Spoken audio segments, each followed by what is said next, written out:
Oh, okay, never mind. We're just continuing with this, and just message me over Discord if anybody asks me something, and I'll respond through that. It's probably for the best anyway, then I can have it on my phone. I'm so sorry for not suggesting that earlier. All right, so let's begin. So a bit about myself first. My name's Thomas Greatrix. I'm one of the tutors at EduVisa. I've done a bit of research into studying before. I wrote an EPQ on studying, in fact, which is, I guess, the equivalent of a very, very light research thing on it. And I just like to share my experiences with studying, how I achieved AAA personally, and how we can apply that. And we're going to start this by looking at what works. And then from what works, we'll be able to think about the study methods, how we deal with distractants, the importance of self-care, the goals, and the mindset. And we're just going to link it to what actually works for the entire duration. And that will be our core. If that's all okay, then I'll just move on to the next slide and we can begin proper. All right. So what actually works? Back in 1920, I believe, a bunch of scientists in America, there's a bit of controversy over who precisely suggested this, but in 1920, a bunch of scientists suggested that there was visual, auditory, and kinetic learning, or visual, auditory, and active. And since then, there has been a lot of push to schools, especially in recent years, to implement something like that, or to do something very, very similar. There tends to be a series of studies every year that suggests some new learning style. The visual, auditory, and active learning, or visual, auditory, and kinetic, if you're in America, I believe I use that. They've been disproven a lot of times. I wanted to originally link a bunch of papers that do this, but I decided to instead link a website that links a bunch of papers instead. But the basics of it is that whilst it's sort of true that some people will learn better with visual, auditory, or active, in the vast majority of cases, so excluding any outliers, we will always learn better with active learning. So what is active learning? Well, active learning is interacting with the information. It's creating something new with the information. It's thinking about it and trying your best to really do something with it. And how precisely we do that depends greatly on what the exact information is. And we will discuss that in a bit more detail later. And this sort of keys in with the second idea, which is that in general, to memorize, we have to interact with the information. So again, linking back to that active, there's been study after study for about 30 years now that has said that interacting with the information is one of the best ways to learn the information early on. So if you've got the information and you're just sat there reading it, it's not enough, unfortunately. If you're just sat there looking at the information on a website and then just writing it out in your book, it's not enough, unfortunately. You need to interact with it, think about what the information is, read it, understand it, memorize it.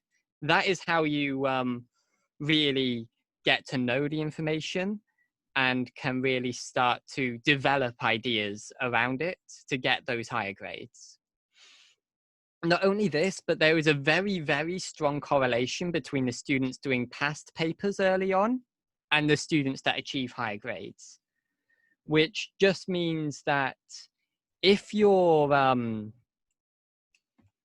which just links back to the interacting with the information, honestly. Again, it's taking the information you've already learned and it's applying them to a real scenario. So this is actually how you'll use the information that you've learned. It's time to interact with it like this. Doing the past papers early on also gets you used to how the exams are structured, how the mark schemes work. It lets you know where your gaps in knowledge are. And in general, students who only leave the past papers to like very late on, say 1 or 2 weeks before, do poorly in their work. It's why your schools may suggest doing past papers as a form of revision. It's because we've shown repeatedly over time that repeated testing works. As I can't remember which philosopher that was, no, psychologist that was, not philosopher. And to get the top grades, it also helps to know why the ideas are correct. So in maths, for instance, if you can explain why addition is commutative or something, then it's much easier when you have a question that you don't know to be able to say, yes, but I know all the theory behind this section. Can I apply a similar logic? And this doesn't only apply to, say, maths, but it also applies to other subjects. For instance, in business studies, knowing why the market reacts in a certain way will set you up for questions about things completely differently if you feel like the market will react in a similar way in that instance. Some European universities expect students to demonstrate getting top grades. No, expect students who are going there for top grades to demonstrate knowing why their ideas are correct. This is especially true in Oxbridge, in Imperial College. I believe, does ETH Zurich, if ETH Zurich still do interviews, then they'll probably expect that too. I believe these interviews are slightly less of a thing in America. I could be wrong. But in general, by knowing why your ideas are correct and doing the past papers early on, linking those two, you are forcing yourself to interact with the information. You're going to remember it better. And there is a lot of scientific backing to say that happens. Oh boy. So if we move on a bit,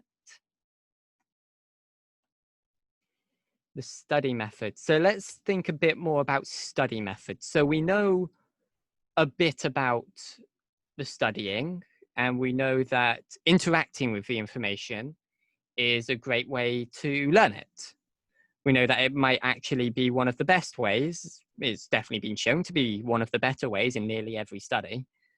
And now we're going to look a bit more in depth.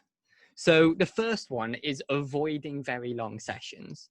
There's a lot of data to suggest that your attention span and the amount you can memorize deteriorates very quickly as study sessions and lessons go on. So if you're sat there studying for 3-4 hours, that doesn't necessarily mean you're going to remember everything. And it may mean that the stuff at the beginning, which you'd normally remember, you're more likely to forget. There is less data around that, so I'm a bit hesitant to say that. But in general, these very long sessions will contribute to burnout. They are very, very poor for actually learning the information. And doing these very long sessions also means that you're more likely to make mistakes. You're less likely to be motivated in the future to continue studying. And most importantly, it's just not fun. And another very core idea I'd like to touch on here is the idea of a study buddy. A study buddy is just somebody that you either teach the content to or you discuss the content with, And that sort of helps you both consolidate it. Study buddying, and especially teaching others the content, is so far the most reliably effective method I was able to find out of every method. It was consistently the best in nearly every study it was in, unless that study was funded by some third party who had probably ulterior motives. So if you teach people the content, you learn roughly 95% of the content, because you're teaching them, and then if they don't understand, you then have to fix holes in your understanding or explain it even simpler. So it really forces you to get down to the very simple ideas of what's going on and explain that coherently. Some subjects also, especially things like the STEM subjects, so chemistry, maths, engineering and such, if you can explain what's going on coherently so that other people can understand you, especially if they don't have much training or expertise in that area, it's a very, very useful skill in the workplace. So by doing this early on and sort of building those skill sets, it means that if you then get a job later on, you can then explain why things are a certain way. And this is also in part useful for other subjects too. It's just slightly more pronounced in STEM. So the next thing I'd like to talk about is the idea of, what should we talk about? We've talked about past papers. Taking breaks. Taking breaks allows you to sort of consolidate the information in your mind. It means that you're less likely to get burnt out. And a lot of modern studying techniques, or should I say the modern studying techniques that work, incorporate breaks in some way. So that's things like the Pomodoro technique. In general, you should probably aim to take a break. I personally took a short break every 20 minutes, but it's normally suggested that you take breaks slightly less often than that. And you should probably aim for about maybe a 5-minute break every half hour, and then doing, say, two hours or so of studying. Of course, as you get closer to exams, you may want to boost that up. If it's a particularly complex topic, you may want to boost it up as well. Taking breaks is perhaps one of the most important parts of this, but also knowing when to take breaks. You don't want to be taking one massive break the entire time. And if you take too frequent breaks, it can disrupt your workflow. In general, it helps here to sort of experiment a bit with different breaks and see what works well for you. I personally like more frequent breaks that are a bit shorter. Some people prefer less frequent breaks that are a bit longer. And this is actually personal and has shown to be personal. And if you get that right, it will mean that you're able to really consolidate ideas and really work through everything at your own pace. And that's very important. In some cases, not all cases, but some cases, rewriting the information can be an effective tool. I mention this not because it's the most effective, because the most effective is probably a study buddy type situation, but because a lot of people forget that this is an option. Especially if they're cramming and panicking a bit with like exams the next day or something, they can sort of forget this is an option. In general, if you're rewriting the information, you should sort of approach it as trying to teach somebody the information, so that if they read the sheet, they would understand the information. You should sort of approach it like that. And you should try as much as possible to avoid the wording of the book itself, because that will force you to actually think about the words, think about what's actually going on. Just saying that just looking at the book and being like, yeah, well, that explains it pretty well, I'll just write that all down. That doesn't count as rewriting the information. You're not going to learn anything doing that.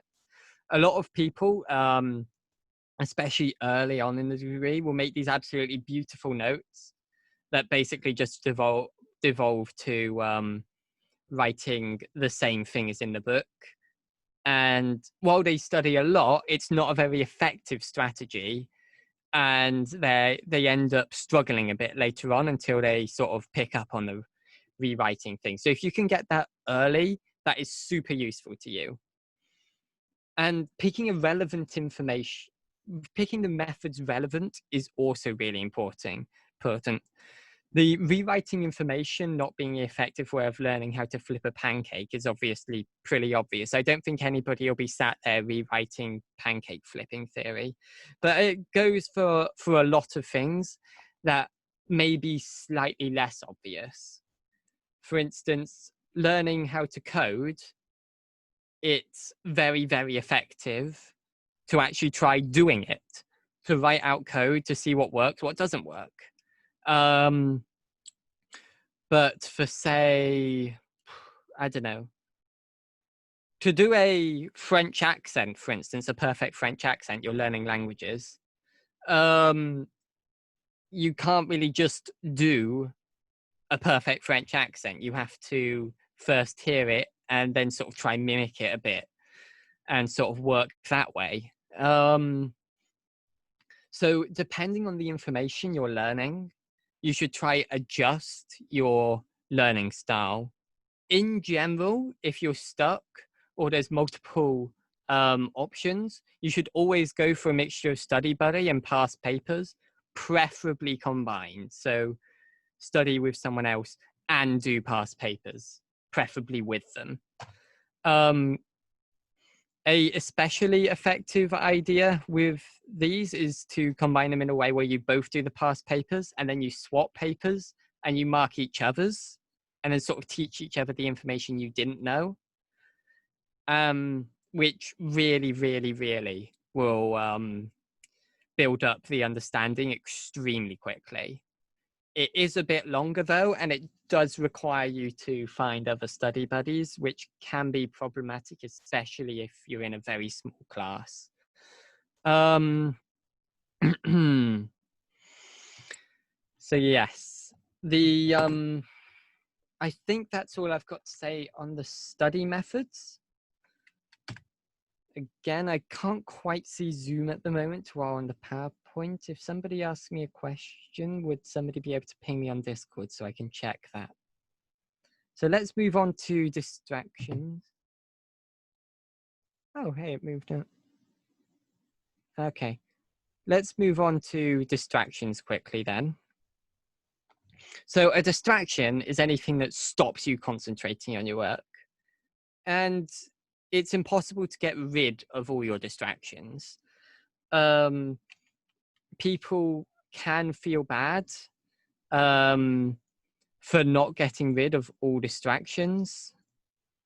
And you shouldn't, because to be distracted is to be human. You're naturally going to get distracted, especially if you've been working a long time, and especially if you're in a distracting environment. And sometimes these distractions, you can't help them. Like some distractions, for instance, feeling that you're hungry, the only thing that's going to stop that being a distraction is to eat. And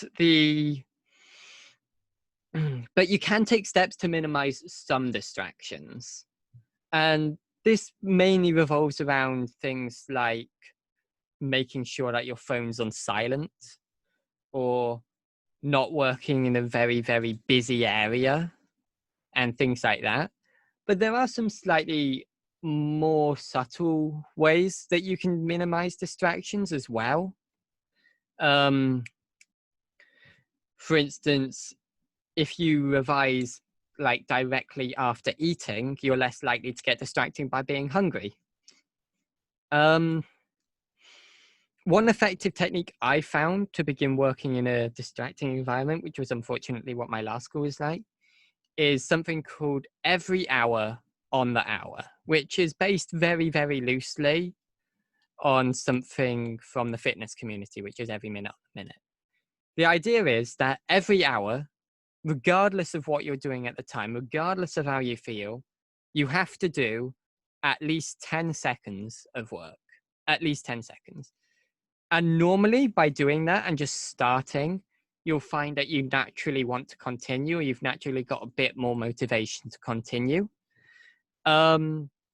Sometimes when doing this technique, you'll be exhausted, you won't want to continue. And as long as you do like at least that 10 seconds of revision, it's something. It's not a lot. It's probably not going to carry you through your exams, but it's something. But as long as that's not the standard, as long as those are rare, you can normally get away with using a technique like this in a distracting environment, and you'll get more work done than you normally would. It won't be loads of work, and it's better to do it in a non-distracting environment where you can work at your own pace, but this will at least help a bit. And again, linking back to the previous slide, and probably the first slide as well, doing smaller, easier to handle revision sessions will naturally make you less distracted. This has been backed up very, very heavily by science, that you get distracted more as you continue on. You get a bit more impulsive. So in general, that's another reason why you should be you're going for the slightly shorter things with the breaks and stuff, and experimenting with what works for you. In some cases, some, not all, it's impossible to distance yourself from distractions. Techniques such as meditation and things like that can help to sort of clear your mind a bit and try to help a bit with the distractions. There are some distractions that may be unhealthy to ignore. And there are obviously some distractions that may be impossible to ignore. But techniques such as meditation, techniques such as the every hour on the hour are a really good way to limit the effect of the distraction and to force yourself to do at least something. If we continue a bit forward, we'll continue a bit forward. Now, studying is very important. Studying is very, very important. Don't get me wrong there. But also important is making sure that you're fit, making sure that you're healthy. And this will feed directly into making sure that you study effectively as well. So I think we should just go through these 6 ideas. There are a bit more than just these 6, but these 6 will cover the big ones that normally affect people's studying. The first one is sleep. Sleep is involved heavily in memory. It's heavily involved with emotions. It's heavily involved with concentration. It means that you can react faster if you get enough sleep. And generally, it helps a bit with motivation. So if you're feeling unmotivated, if you're feeling tired all the time, it might be related to sleep. That doesn't mean it will be, but it might be related to sleep. In general, starting a healthy sleeping schedule and then sticking to it is very, very important, especially when you start living slightly more independently. If you can keep a healthy sleeping schedule and then stick to it, you'll have a massive advantage over the amount of people who can't, honestly. And that massive advantage can transfer into those higher grades, into those like understandings and being able to study longer and study harder. An effective way to start doing that healthy sleep schedule is to decide, I will wake up at this time every day and I will go to bed at this time every day, which just helps you a bit with making sure that every single day is consistent. And when every single day is consistent, your body can get used to it. And that will make you naturally less tired and sort of naturally fall into a sort of sleeping pattern. Another great idea that's much less commonly discussed is the idea of using light to wake yourself up instead of sound when possible. There's some types of hormones that help with sleep. I believe melatonin, and these get created less when there's a lot of light. And this means that as your room lights up, you'll naturally wake up because there's less sleeping hormones in your system. What this means is that if you wake up because of light as opposed to sound, you'll wake up more naturally, you wake up a bit more slowly, and it's honestly a bit, there isn't much evidence, but there is some evidence that is slightly disputed that says that it's a bit healthier to wake up from light than sound. This isn't always possible, of course, but if that is an option, it does help. The next one is exercise. It has been said before that if there was a drug that gave you all the benefits of exercise, it would be the biggest scientific breakthrough on the planet. The things it helps with are astonishing. It helps with nearly everything. But the ones that we care about is memory, abstract thinking, mood, and concentration. Doing just some light exercise is so important to your health and can help your concentration and your studying so much that if you were to pick only one of these six, I would suggest doing all six, but if you were to pick only one of these six, the exercise would be the one that I suggest. And the best thing about the exercise is you don't have to do a specific exercise to get the benefits, and you don't have to have exercised in the past to get the benefits.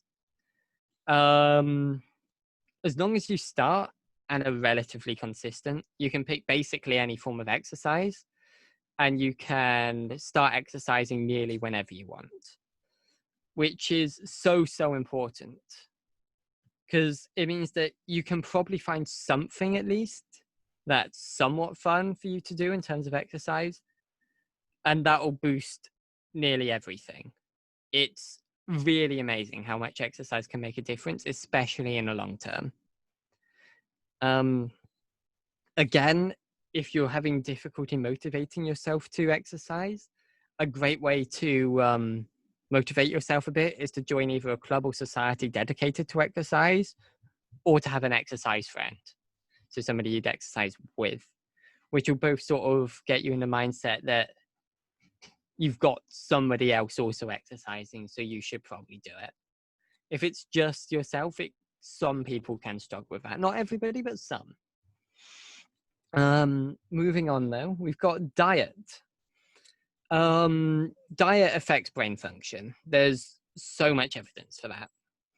And not only that, but certain nutrients especially are extremely important to brain function. At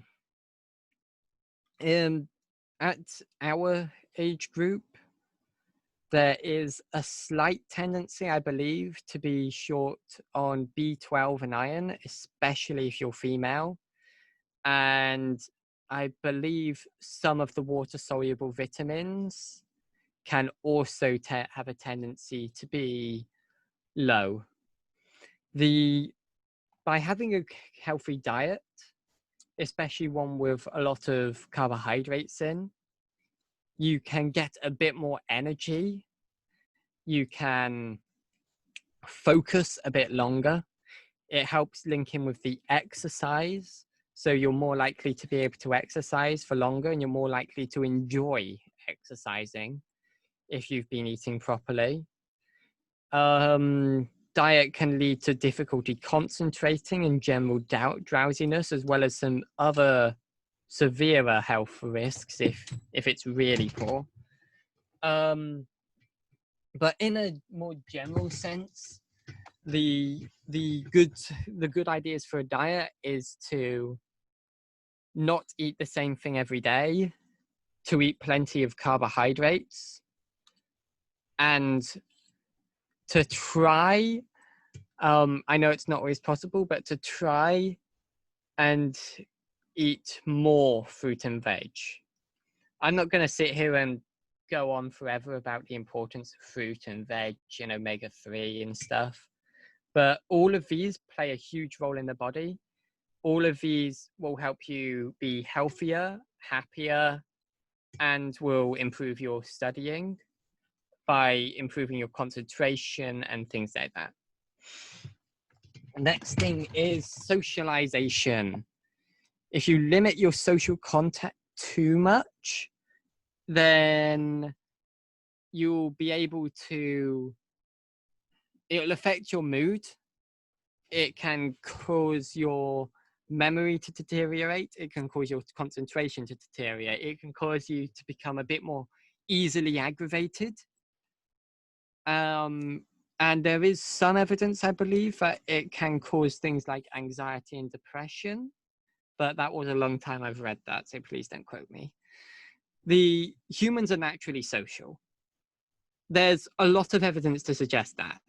And it doesn't have to be massive amounts of socializing, but especially near exams and things, it can be easy to not socialize and not realize it. And this can have a severe effect on your ability to work for long periods, on your ability to remember, and on your mood. On a sort of broader term, a lot of memories are formed when you're socializing or have some form of social aspect in, like spending time with friends, spending time with family. And on a deeper level, if you just work all the time, then it's kind of boring. So having that social aspect gives you like memories and joy and stuff, and without that it can be a bit boring and can cause various problems. Now the next one, which we've covered in a bit of detail before, I'll go into a bit more detail, is taking breaks. Not taking breaks leads to burnout. Burnout is extremely problematic. Again, affects your mood, can make it extremely hard to study, means that if you do manage to study, your memory is going to be very poor. It makes it hard to understand things. It makes it hard to want to do anything, honestly. And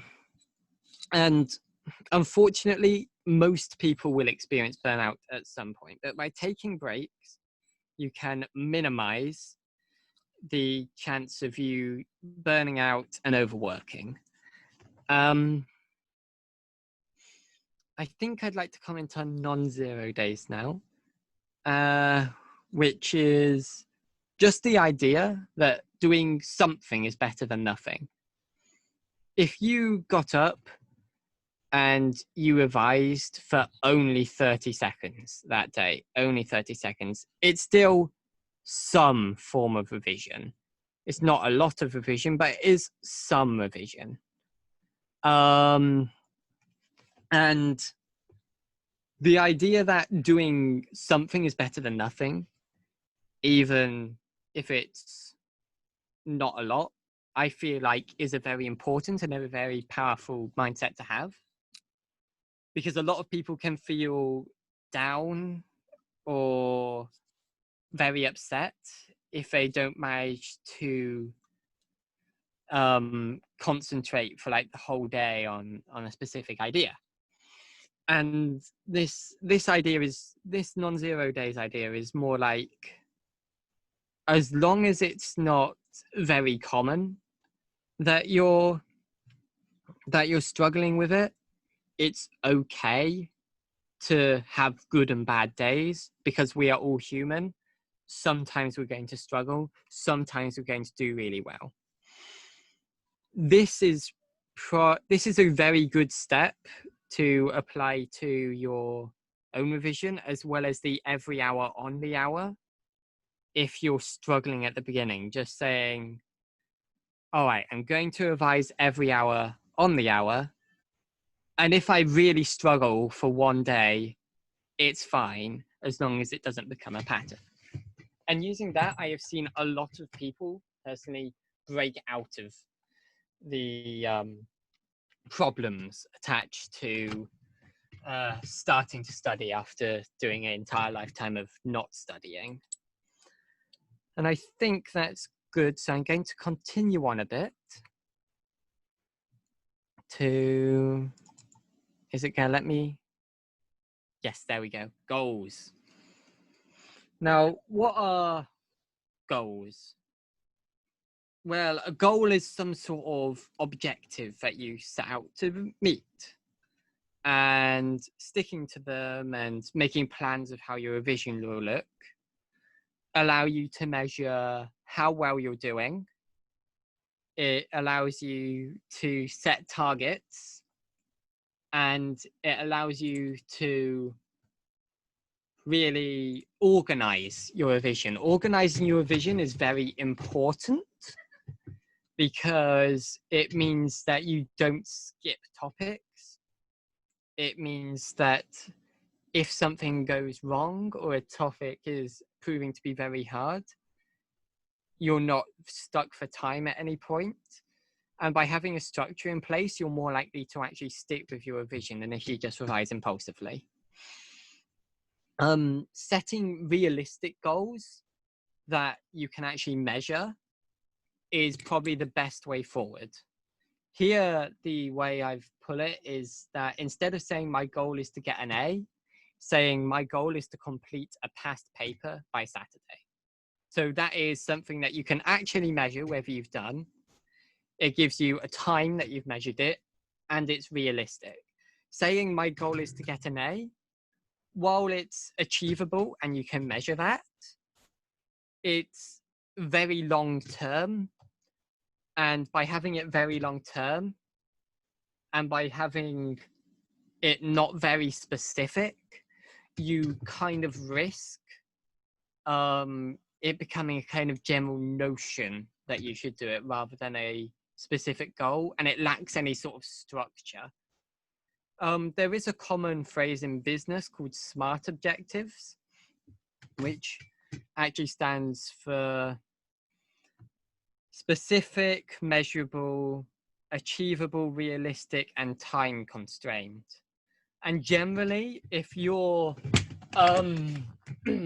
if your goal matches all of those, it is a good goal to have. When you're doing early on, it is natural for you to not meet some of your goals. So if you don't meet goals directly early on,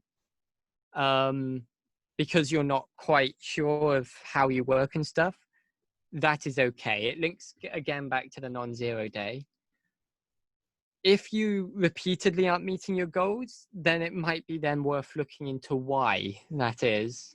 And as long as you use your goals as a learning experience, as long as you understand how to improve your goals, and as long as you use your goals to construct your revision and make sure you've got a certain structure, then that's a very healthy mindset going forward for revising. And it allows you to break everything down into manageable chunks, so you never feel overwhelmed, which a lot of people can struggle with, especially if they put off their revision a bit. And having goals just avoids that. Ah, boy.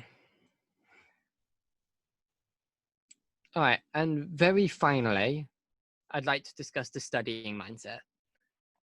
A lot of my friends, when I was in school, would ask me, Thomas, I don't feel motivated to study. And I thought about this a bit, and when I wake up in the morning, I don't personally, and I doubt anybody else, feel super hyped to brush my teeth. I don't sit up in my bed and I'm like, yes, it's time to wake up and brush my teeth. But I still do it every day because it's kind of just a thing I do. And it's not massively fun. I'm not super excited to do it. It makes drinking orange juice horrible. But I still do it. It's become a routine. And if you can make studying a routine, then that will be massive in going forward, in making sure it's consistent and making sure that you achieve all your goals that you've said previously. And sometimes you do have to force yourself slightly to do things, you know? I don't always wake up and want to exercise. I don't always wake up and want to. Sometimes I just wake up and don't want to get up out of bed. But if you want to really get that consistency going, it really helps to have a defined schedule and then to stick to it every day. Covering more content isn't necessarily better. So don't worry too much about trying to consistently do, say, 10 hours of revision a day, because that's probably not going to happen and you'll probably demotivate yourself. If you avoid that I could be working harder mindset, though, if you avoid that covering more content is better thing, and you discipline yourself to cover a realistic amount every day with frequent breaks, then you'll be able to learn the content much more effectively. You won't experience the harsh burnouts. And in the long run, you'll probably do better overall, especially if you use some of the other techniques we've mentioned, like using study buddies and that sort of thing. I believe that's the end of the talk. Does anybody have any questions? Hold on, let me see if I can find out how to check my questions. Let's stop sharing that.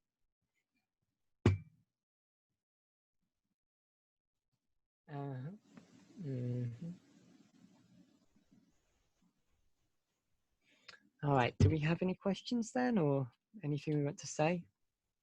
Either in chat or...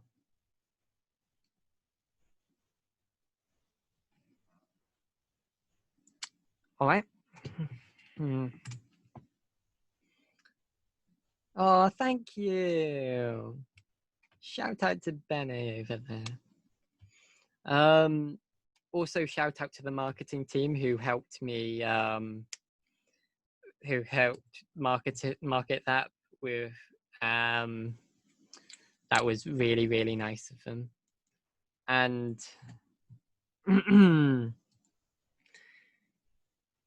let's see, shout out to Omkar, Andy, and Akifa is Hello, I Love Cats, Akifa, who also helped me directly. I'm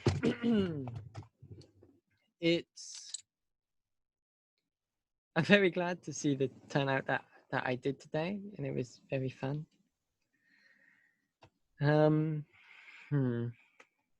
Is there anything I've missed? No, I don't think there's anything I've missed. I think I've said everything I wanted to say.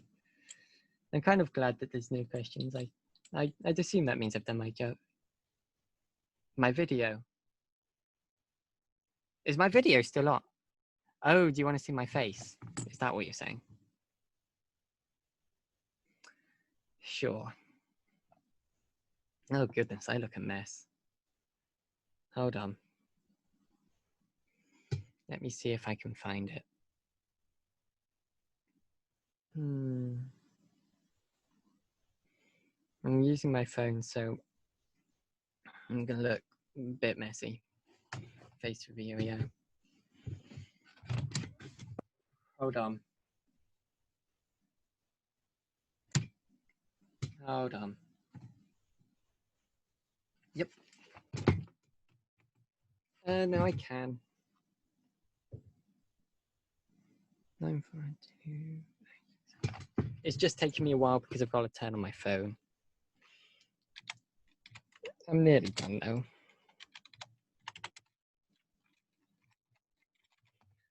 Just got to. Which YouTube channel? Oh.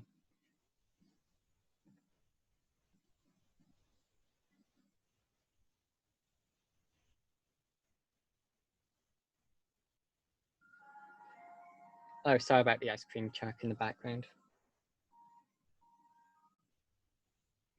0611 3804. Join. I should have joined on my phone.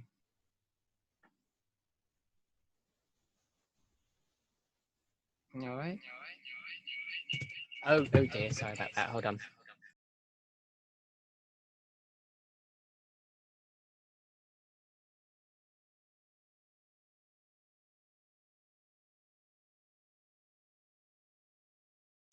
All right, so now you should actually be able to hear me on my phone, which is slightly worse, but we'll live with that. So if I press this, there we go.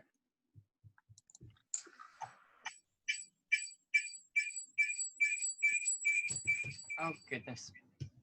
That's